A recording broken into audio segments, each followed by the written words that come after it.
Welcome to Carbon's DIY Garage. This is video 2 of 2 on replacing the spark plugs on this 2015 Dodge Grand Caravan. I've already got the intake plenum off, and so we're going to go ahead and dive right into getting after those spark plugs. And this will work on any vehicle that has the 3.6 liter Pentastar V6 engine. Alright, so we've got the intake manifold plenum removed. We have access to all 6 of our coil packs and our spark plugs. So the first thing that we notice is that everything is really dirty. So before we open up the engine, potentially to getting debris and stuff in it, we're going to vacuum and blow some air to get this all cleaned up. And you can see that I've got cardboard covering over the 6 openings in the intake manifold.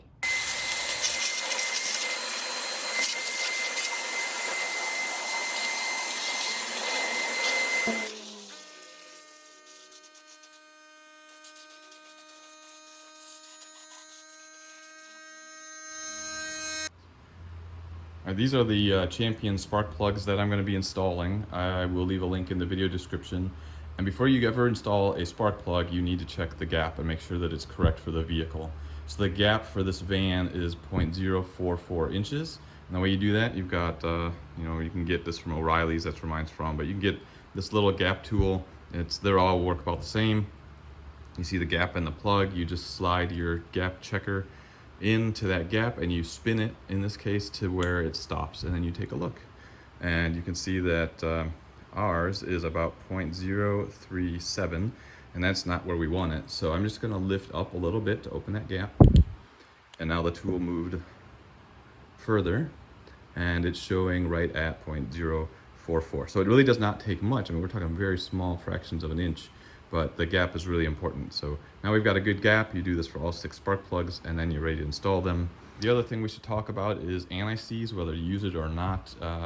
It's really preference, the way I understand it. I'm from the north, from Michigan originally. I was born and raised on using anti-seize because you do not want these to rust or corrode into the engine block. With these silver colored plugs, in theory, you don't need it. But I'm going to do it anyway, so don't hate on me if you're anti-seize. But I'm also not going to spread it like peanut butter. Just a little bit goes a long way. So I'm going to put a little bit of a line on each of these plugs, not cover the whole thing when I go to install them. All right, all 6 of these plugs are basically the same. You've got 3 easy ones in the front and then 3 a little bit more challenging in the back. So I'm just going to show you one on each side, and then you just rinse and repeat. So the first thing you have to do is take the coil pack off of the spark plug. It's a 10 millimeter bolt, and you just need to break it free, and then you can just spin it out. And these bolts are captive, so they're not going to come out all the way, but they're just going to be contained on the coil pack. So some people will disconnect the electrical connectors, some people will remove all 6 coil packs at the same time and kind of do it as one bulk job. I'm going to do it with leaving the connector connected and just flip it out of the way. I'm only going to do one cylinder at a time. That way there's less chance of me getting things put into the wrong place or dirt getting down into the engine. So once you've got that bolt removed, just gently lift it out. Here it popped free. There it is. Give it a quick inspection. Nothing cut, nothing burned. Looks nice and good, nice and clean. So we'll set that aside. Next, you're going to inspect down into that long hole where you're looking at the very top of the spark plug. If I angle it, you can kind of see that's a spark plug. And down at the bottom of that is the hex that you're going to grab onto with your spark plug socket. Everything looks nice and clean, so we're in good shape there. We'll go ahead and pull the plug out.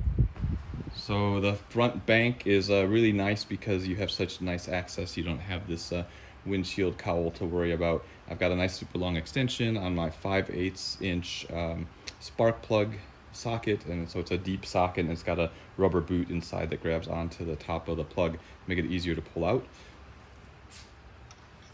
Slide it down in, and it's on the hex of the plug, and now we'll just break the torque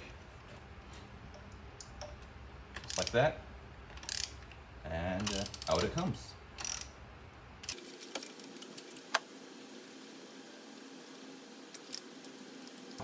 So I grabbed the spark plug socket that actually doesn't have the rubber boot in it, and so the plug did not come out with the socket. So I also have my magnetic wand, so I can just reach down in there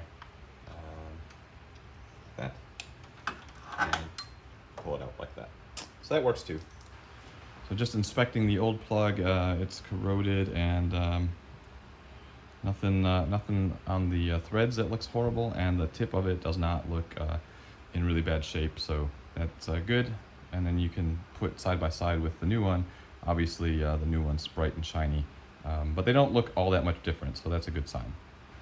So that's just a little bit of anti-seize, like I was talking about, not much at all, but I've got my socket that has the rubber on it, and now we'll go ahead and get it in the hole. So I'm going to put it down in there and just get it started first off.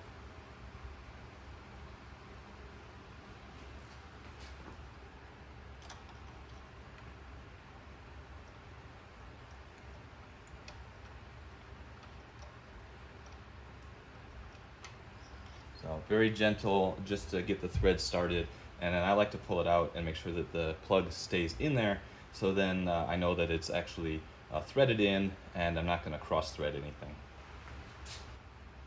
So now I'll just thread it in the rest of the way. And I'm just going to get it hand tight. Okay, it's tight. So the torque on these is 13 foot-pounds or 156 inch-pounds. I do not have a foot-pound torque wrench that goes down to 13. So I'm using my inch-pound torque wrench. It's set to 156 inch-pounds.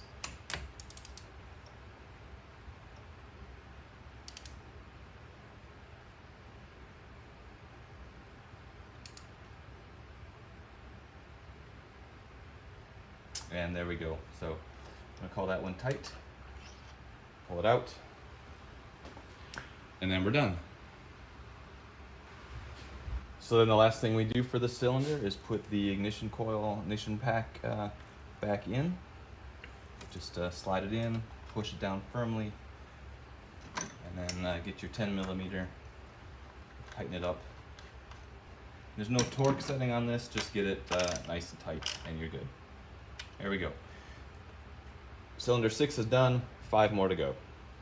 I'm gonna go take care of these two, and I'll come back to you when we do the one in the back. So the process on the back 3 spark plugs is exactly the same as on the front 3. I'm gonna do the middle one here. Same 10 millimeter, and I've got it on a 3-inch extension, and that's kind of the theme. The only real difference is use a shorter extension. So 3-inch extension to get the coil pack fastener loose, pull up on it to get it to come out, inspect it, looks great, no problem. So I can't get my face down in the bore, so what I'm going to do is I'm going to use some of my shop air to just blow it out, so if there is anything in there, the air is going to kick it out. So I'm going to use my 4-inch extension instead of my longer 6-inch extension, and I'm going to go ahead and drop it in and get it on the spark plug, and then use my ratchet, break it free, and pull it out. I didn't mention it earlier, but I like to also take a little bit of dielectric grease, just a little bit, and put it on here and wipe it around on the top of the plug, just to make sure there's a good it's a good electrical connection.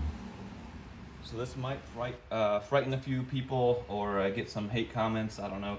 But I actually am going to use my socket that does not have the rubber boot, because sometimes it's a real pain to get that socket out after you've tightened everything up. So I'm going to just drop the plug into the hole and then gently put my spark plug socket on. I can feel it went over the hex, and now I'm just very gently turning it, getting the threads to engage.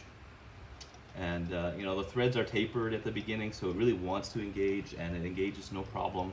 And I can already feel it, you know, it's tightening up, doing it all by hand, nice and slow and gentle. Okay, and I can tell that it's bottomed out, so I'll go ahead and use my ratchet now.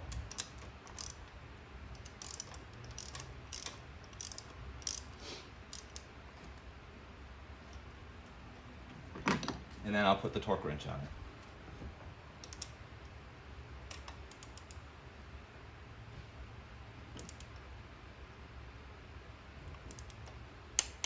There we go. Click. And that comes right out. Put the coil pack back.